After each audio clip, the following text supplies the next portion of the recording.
I'm going to tell you the most efficient early game tournament strategy for Iron Maiden Pinball that will allow you to pile up the points and put pressure on your opponents as quickly as possible. Once again, if you're interested in all things pinball and how to become a better pinball player, start right now by subscribing and clicking that bell. Before I hit start, my early game strategy pretty much dictates that I'm going to hit that left orbit as often as possible. And the left orbit is right up here. So my goal is basically to get a ball in a flipper as early as possible, avoid draining, of course. If a no ball save, I really want to either hit this target up here for a quick ball save and then get a ball in a flipper, or just get a ball straight to a flipper. But typically I go ahead and just go for that skill shot because it gives me a quick, like 4 or 5 second ball save if I hit it. On top of that, so I'm going to go ahead and then start looping out. So I want to hit my left orbit and then I'll start looping. And the reason why I want to do that is because hitting this left orbit will spot me a letter for Eddie, which will lead up to my first mode, because obviously you got to spell Eddie. And then I will also be collecting power features with spinners, with orbits, and then targets if I'm missing. And that's typically where I like to start out at with my early game strategy. And again, my main goal right now is just to get a ball on a flipper, just settle it down. And then as soon as I do that, I'm going to start hitting that left orbit as often as possible and just start looping out. And my goal right now is to essentially get my loops geared up to the tier 1 jackpots for the loops, for the loop jackpots. And the way that I do that is I got to complete 5 loops total. And I can do that with the mini loop also, but my preference is just to do the big loop. And then once I do that, as you can see, I've spotted my Eddie letters, so my mode's ready to go. I go ahead and get into my mode with the loop jackpot lit. The reason why this is, now I get a 2-for-1. If I hit the mini loop, that's 500,000 right there that the spinner will be worth per spin, plus I get to start my loop jackpots. I missed it right there, which is okay, recover, and now I'm going to hit the big loop, which is worth, I believe, 350,000. And then plus I have roughly 3.2 million, I think, no, 3.5 million for the loops. I think you'll notice too, it might even spot me one by accident here in just a few, because I know I was having a little, yeah, right there, because I was having a little bit of a switch issue. But nonetheless, it's still going to be the same basic strategy that I would use in a tournament setting.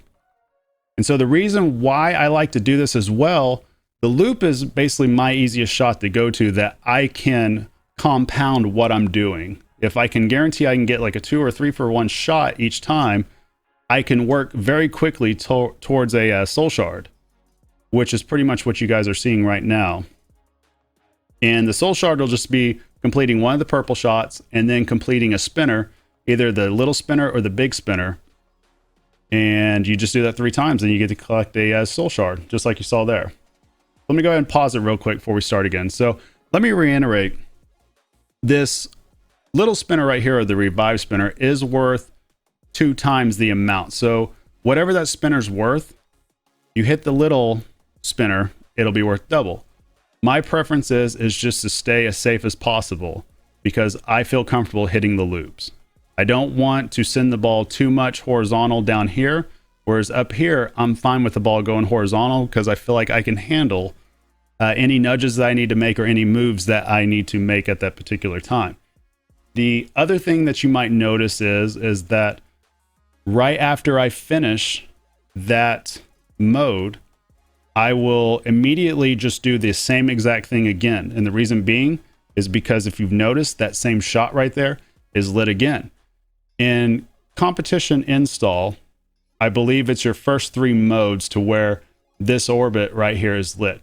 Now, some people might prefer to play it safe, go up the middle, which you can if you want to. For me, I'm more towards working towards my second tier loops. Because usually in a game, I know that if I can get to my second tier loop right around the time that I'm ready for my second mode for Aces High, I'm feeling pretty good about that because Aces High is a multi-ball mode. So that's really what my goal is at this point in time. And so that's basically right there. That's about as efficient as I can do for an early game strategy, short of it being a 2x or something like that, but usually I wouldn't advise going for that type of skill shot either.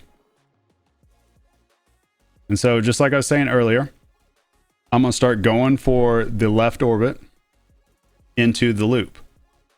And so right now I have options.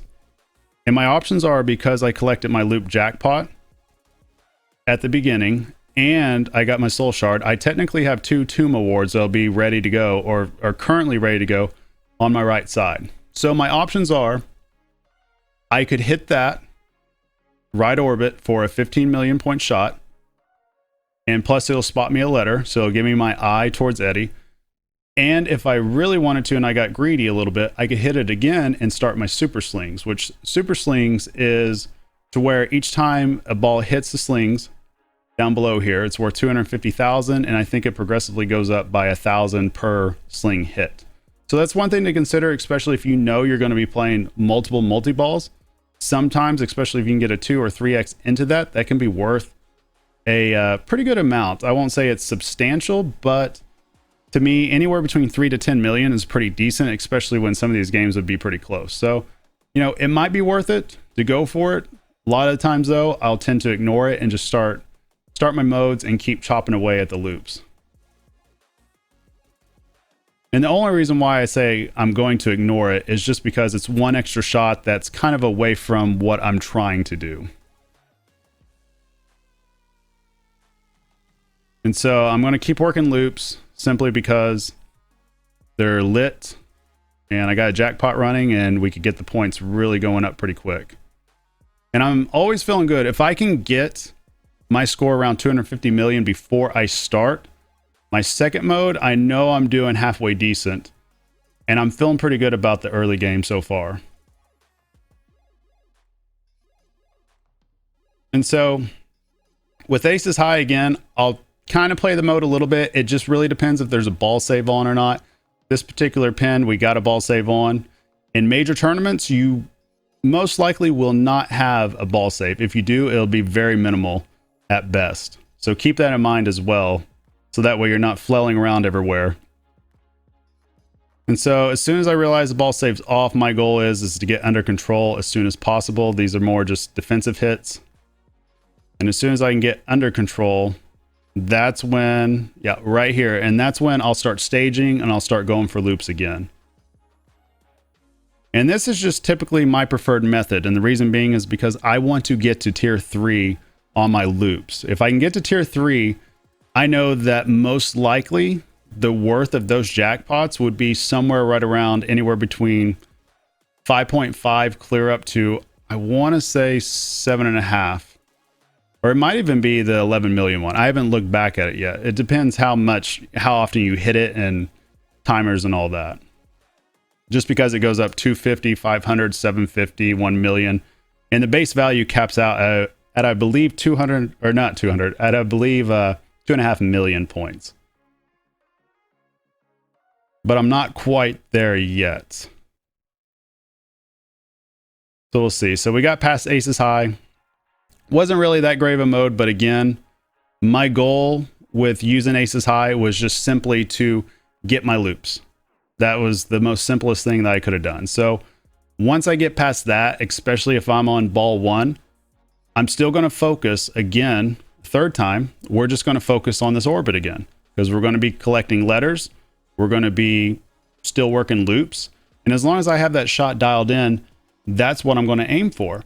Now, if you're in a situation that you don't have the loops dialed in, then this is the point in time where you got to make a decision whether or not you're going to hit a ramp, if you feel comfortable with that, or if you're going to hit a loop and try to either do a catch or do a loop pass, which would basically be, for those that don't know, a loop pass would be hit it all the way around, just let your flipper down real quick, and it skips over to the opposite flipper.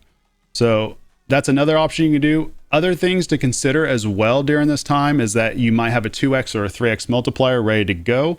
If you do, keep an eye on that, because also your power jackpots have probably gone up a little bit. And as you can see, even though it's blurry, I think it's somewhere right around 14 million. It looks like somewhere right around there. So obviously a 2x with that, that's an additional 28 million that I could add on, you know, to this overall score. Because obviously if you drain you lose your power jackpot. So keep that in mind as well if you happen to get a ball in a flipper and you're wanting to try to get out some more points while you can. Let's see where we go here. I honestly forgot what I do at this point. It's been a little while. It looks like right now I'm trying to get my super slings. I don't know why I would do that, because it's Flight of Icarus next. But for whatever reason, I decided I was going to go for that. All right, so back to loops. That's what I should be doing the whole time. Just left orbit loops, left orbit loops. And plus too, as you saw, you get a lot of combinations too, a lot of combos working as well, which is nice. Okay, so right there, that'll just take us into Icarus. And I'll go ahead and stop right there. If you guys have any questions or anything, feel free to ask. Otherwise, I appreciate you guys watching. You guys take care.